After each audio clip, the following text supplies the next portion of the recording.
ने तेजस्वी ने हमको गाली दी। ऐसा लग रहा था कि रात में इनको नींद नहीं आती जब तक ओवैसी को गाली नहीं दे देते। आप गाली दीजिए जरूर।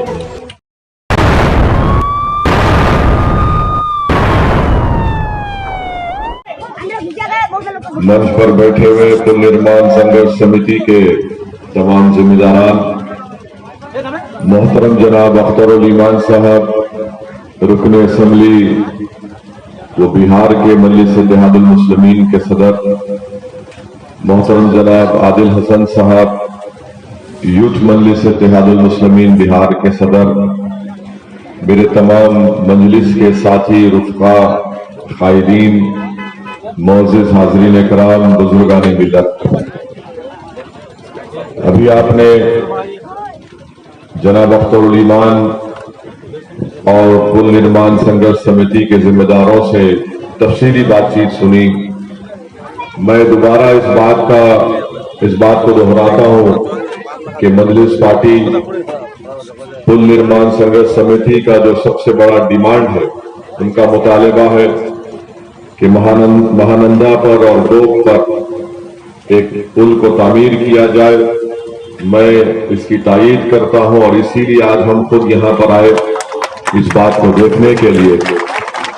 और बड़ी अफसोस की बात है कि जहां पर देश के प्रधानमंत्री कहते हैं कि भारत एक विश्व गुरु बन चुका है, जहां पर बीजेपी वाले इस बात को बार बार जनता के सामने रखते हैं कि हम G20 का इजलास भारत में होने जा रहा है।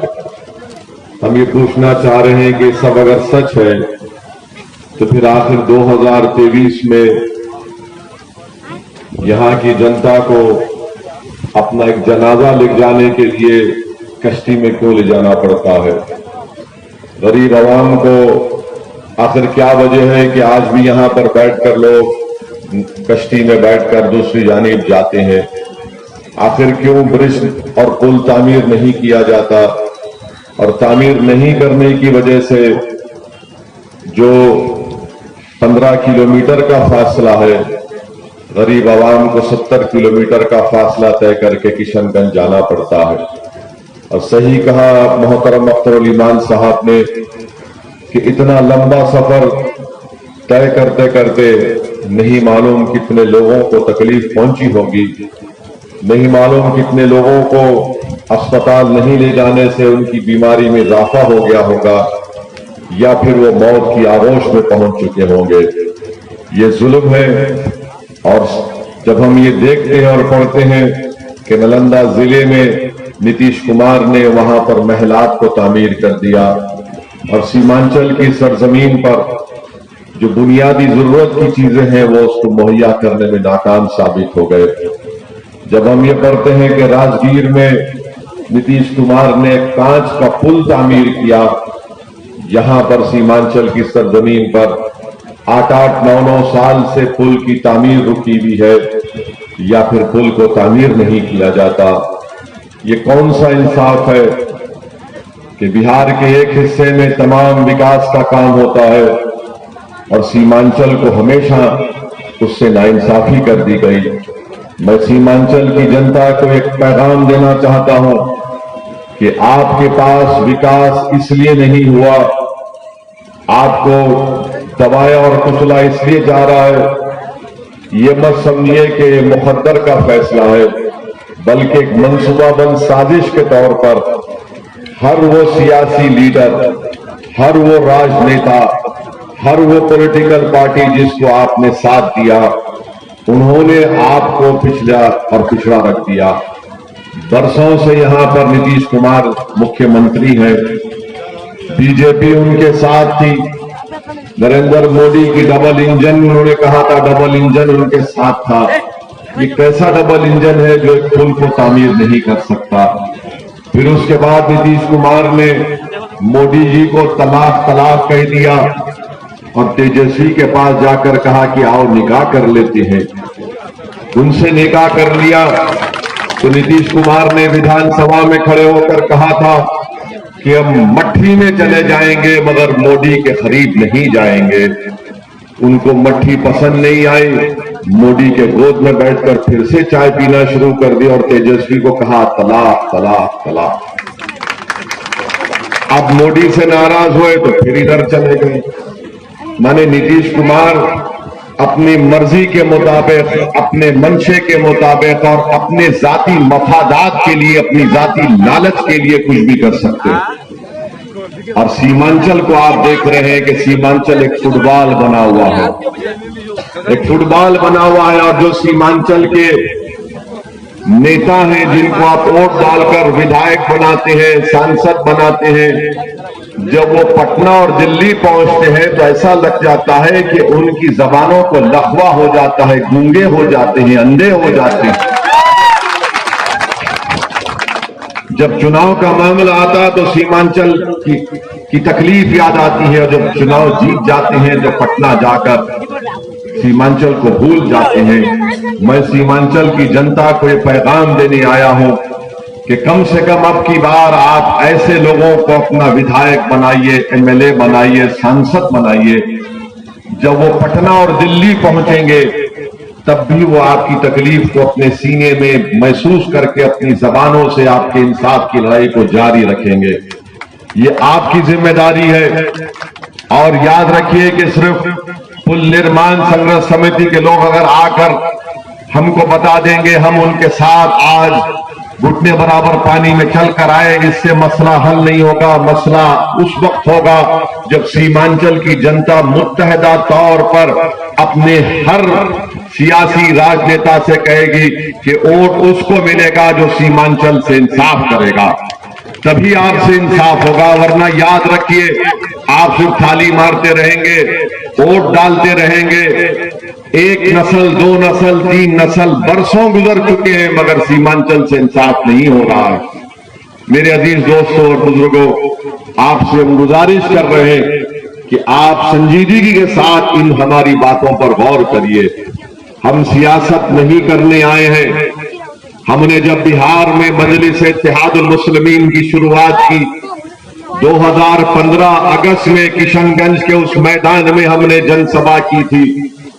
और जब हमारी जनसभा हो रही थी तो उससे एक दिन पहले इतनी बारिश हुई कि पूरा मैदान कीचड़ बन चुका था, मगर उसके बावजूद भी हमने और आपने उस जनसभा को हजारों की तादाद में शिरकत करके कामयाब किया। मैंने उस वक्त भी कहा था और आज भी दोहरा रहा हूं कि हम सीमांचल की लड़ाई इसलिए लड़ रहे हैं कि सिर्फ वोट लेकर जाकर आराम से विधानसभा या संसद में ना बैठ जाएं। हम सीमांचल की लड़ाई इसलिए लड़ रहे हैं क्योंकि इस सरजमीन पर बसने वाले इंसान हैं और उनको इंसानों की तरह देखने की जरूरत है, उनको वोट बैंक की तरह देखने की जरूरत नहीं है। चाहे वो किसी समुदाय से उनका ताल्लुक हो, किसी मजहब से उनका ताल्लुक हो। ये बिहार प्रदेश का नहीं बल्कि भारत का सबसे पसमानदा और पिछड़ा इलाका है, जिसको तमाम राजनेताओं ने, सियासी पार्टियों नजरअंदाज करके रख दिया। तो मजलिस सीमांचल की लड़ाई हमारे लिए एक इंसाफ की लड़ाई है, एक हक की लड़ाई है। और इसमें आपसे हम फिर से अपील कर रहे हैं कि आप तमाम लोग पहले भी हमारा साथ दिए, अब भी हमारा साथ दीजिए। हम खामोश नहीं बैठेंगे उस वक्त तक जब तक सीमांचल से इंसाफ नहीं होगा। आप बताइए कि पूर्णिया एयरपोर्ट है, भारत के होम मिनिस्टर सीमांचल को आकर झूठ बोलकर चले जाते हैं। वो एयरपोर्ट आज तक भी नहीं खुला। अमित शाह ने बोल दिया कि एयरपोर्ट खुल गया, कहां खुला एयरपोर्ट? सीमांचल की जनता मुतालबा कर रही है कि पटना हाईकोर्ट के एक बेंच को यहां पर खोला जाए, क्योंकि यहां की जनता पूर्णिया से निकलकर 350-400 किलोमीटर का सफर नहीं कर पाती। जलालगढ़ से किशनगंज तक नई रेल की लाइन डालनी चाहिए। कोचा दामन में एक रेलवे स्टेशन खोलना चाहिए। आप बताइए कि आलू की कीमत नहीं मिलती, 3 रुपये 4 रुपये किलो मिलती है। मकाई की अभी भी उसका एमएसपी का ऐलान नहीं किया गया है, मगर चाहे बीजेपी हो या गठबंधन हो, जब अमित शाह आए तो कहा कि बीजेपी के नेता कहना शुरू कर दे कि सीमांचल में घुसपैठी घुस रहे हैं। कहां घुसपैठी है? ये सरजमीन तो हमेशा उन गयूर भारत के शहरियों की रही है जिन्हें फक्र है कि वो भारत के शहरी हैं। दूर दूर तक कोई घुसपैठी नहीं, अगर है तो फिर आप निकाल कर फेंकिए, मगर पूरे इस इलाके को बदनाम करना, यहां के लोगों को बदनाम करना, ये बीजेपी की साजिश रही है। गठबंधन का जलसा हुआ, जनसभा हुई, तो सबने मिलकर गाली हमको दी, पेट भर भर कर गाली दी। ऐसा नीतीश कुमार ने, तेजस्वी ने हमको गाली दी, ऐसा लग रहा था कि रात में इनको नींद नहीं आती जब तक ओवैसी को गाली नहीं दे देते। आप गाली दीजिए जरूर, आप गाली दीजिए जरूर, क्योंकि शायद आपकी मानसिकता वही है कि गाली देना आपकी सोच होगी, मगर याद रखिए तुम्हारे गाली देने से सीमांचल की लड़ाई से हम पीछे हटने वाले नहीं हैं। आप जितनी गाली देंगे उतनी शिद्दत से अख्तरुल ईमान आगे बढ़ेगा सीमांचल की जनता के इंसाफ के लिए। आप अंदाजा लगाइए कि गाली पे गाली हमको देते हैं। नीतीश कुमार कहते हैं कि मुसलमान की पार्टी। नीतीश कुमार, ये आपको कैसे मालूम हुआ कि मजलिस मुसलमान की पार्टी है? तो फिर आप क्या कुशवाहों के और कुर्मियों के लीडर हैं? क्योंकि आप खुद वही हैं, मगर मुसलमान की पार्टी। नीतीश कुमार, भारत की लोकतंत्र में, अंबेडकर के बना हुए संविधान में मुझे हर कमजोर और मजलूम के लिए लड़ने का हासिल है, चाहे मुसलमान हो, दलित हो, आदिवासी हो, सीमांचल का दबा हुआ और कुचला हुआ इंसान हो। आपके लिए मुझे आपसे सर्टिफिकेट लेने की जरूरत नहीं है। और आपने कई मर्तबा बीजेपी का साथ दिया, बीजेपी को छोड़ा, सर्टिफिकेट आप मत दीजिए, पहले आप बताइए कि आप क्या हैं। आज सब लोग सीमांचल को जब आते हैं तो चुनाव के वक्त आकर बड़े दिल फरेब बातें की जाती है, ख्वाब दिखाया जाता है, झूठे ख्वाब दिखाए जाते हैं, मगर नतीजा ही निकलता है कि चुनाव के बाद सब भूल जाते हैं। कहां गया वो तेजस्वी यादव? कहा था उसमें कि सीमांचल डेवलपमेंट काउंसिल बनाएंगे। बनाइए सीमांचल डेवलपमेंट काउंसिल, क्यों नहीं बनाते आप?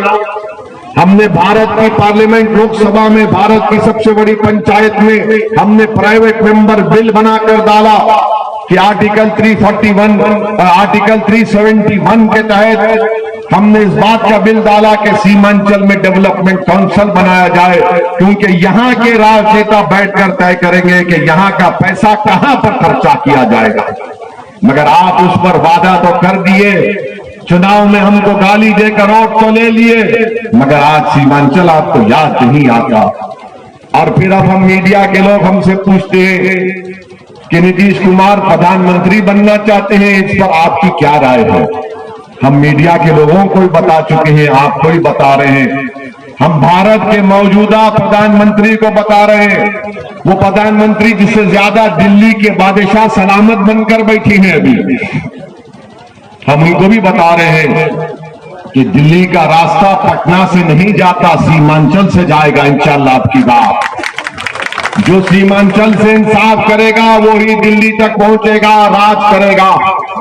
अगर कोई समझ रहा है कि पटना से निकलकर चले जाएगा तो पटना से जाओ, मगर तुमको सत्ता नहीं मिलेगी। सीमांचल की जनता से इंसाफ जो करेगा उसी को इख्तियार पर बैठने का मौका मिलेगा। जो सीमांचल की जनता से इंसाफ नहीं करेगा, जनता उसका साथ नहीं देगी। हम आपसे अपील कर रहे हैं, कितने बरस गुजर चुके हैं, आपको एक फैसला लेने की जरूरत है। हमारा इस्तेसाल को खत्म करिए, आपकी तकलीफ को खत्म करिए, अपने बच्चों के लिए स्कूल, अपनी बेटियों के लिए डिग्री कॉलेज, हमारे किसानों के लिए उनकी जो भी उनको बना रहे हैं, क्रॉप लेकर आ रहे हैं, उसका उनको रेट मिले। करप्शन इतना बढ़ चुका है सीमांचल में कि आवास योजना के लिए रेट रख दिया गया, 7,000 रुपये से 12,000 रुपये दो तो आवास योजना में घर मिलेगा। रजिस्ट्री कराओ, बर्थ सर्टिफिकेट, डेथ सर्टिफिकेट के लिए 2,000 रुपये, 3,000 रुपये। ये कब तक करप्शन और भ्रष्टाचार चलेगा? इसीलिए हम आपसे अपील कर रहे हैं कि आपको फैसला लेना है कि अच्छा फैसला लीजिए। मजलिस आपके दरमियान में थी और रहेगी इंशाअल्लाह ताला। ये जो आपकी लड़ाई है, हम आपके साथ हैं। अभी हमारे भाई ने कहा कि बैंक नहीं है, एटीएम नहीं है। कैसे आएगा बैंक? ये बैंक एटीएम उस वक्त आएगा जब आप किसी के वोट बैंक नहीं बनेंगे। आपको आकर बोला जाएगा ओवैसी है, काटने को आया है। मोदी जी आकर बोलेंगे घुसपैठी घुस रहे हैं और आप लोग उसकी बातों में आ जाते हैं। जब तक आप खुद फैसला नहीं ले लेंगे उस वक्त तक आपके पास ना पुल बनेगा, ना यहां पर जमीन जो कट जाती है हजारों एकड़, हर बारिश सैलाब आता है। बताइए भारत में कौन सी ऐसी जगह होगी जहां पर लोग 3-3 महीने साल में रोड पर जिंदगी गुजारते हैं। ये इंसान है भाई, कोई जानवर नहीं है। मगर किसी को फिक्र नहीं है, सब समझते हैं कि हाँ 3 महीने रहेंगे उसके बाद चले जाएंगे। मेरे अजीज दोस्तों और बुजुर्गों, इन्हीं बातों का जिक्र करने के लिए अख्तरुल ईमान और बिहार प्रदेश ने सीमांचल के इंसाफ के लिए इस यात्रा का आगाज किया और इंशाअल्लाह ताला हमारी जद्दोजहद जारी रहेगी। आप तमाम का बेहद शुक्रिया कि आप आए, बहुत बहुत शुक्रिया। वाखिर दावान अल्हम्दुलिल्लाह रब्बिल आलमीन। तो भाई ने अभी याद दिलाया हमको, हमने ये फैसला लिया है कि अगर एक रीजनेबल टाइम में भारत सरकार, भारत के प्रधानमंत्री श्री नरेंद्र मोदी और बिहार प्रदेश के मुख्यमंत्री नीतीश कुमार और तेजस्वी यादव की राजद पार्टी सीमांचल में पुलों की तामीर नहीं शुरू करेगी, सीमांचल की जो जमीन कटती है उसके रोकथाम के लिए इक़दाम नहीं करेगी, किसानों को उनकी मेहनत का कीमत नहीं मिलेगा, तो फिर मजलिस इत्तेहादुल मुस्लिमीन इंशाअल्लाह ताला अपने तमाम मजलिस के अरकान के साथ और सीमांचल की जनता से अपील करके सीमांचल की जनता के साथ नेशनल हाईवे पे हम चक्का जाम कर देंगे। हम जानते हैं कि चिकन हेड है, चक्का जाम जब होगा उसकी जिम्मेदारी केंद्र सरकार पर होगी और बिहार की नीतीश कुमार की सरकार पर होगी। आप हमको मजबूर मत करो चक्का जाम करने के लिए। हम जो कुछ पूछ रहे हैं वो इंसानों की जरूरत है, वो सीमांचल के इंसाफ के लिए बहुत जरूरी है। क्या आप हमारा साथ देंगे मेरे भाई? क्या आप तमाम साथ देंगे हमारा? तो लगाइए नारा सीमांचल की जमीन जिंदाबाद।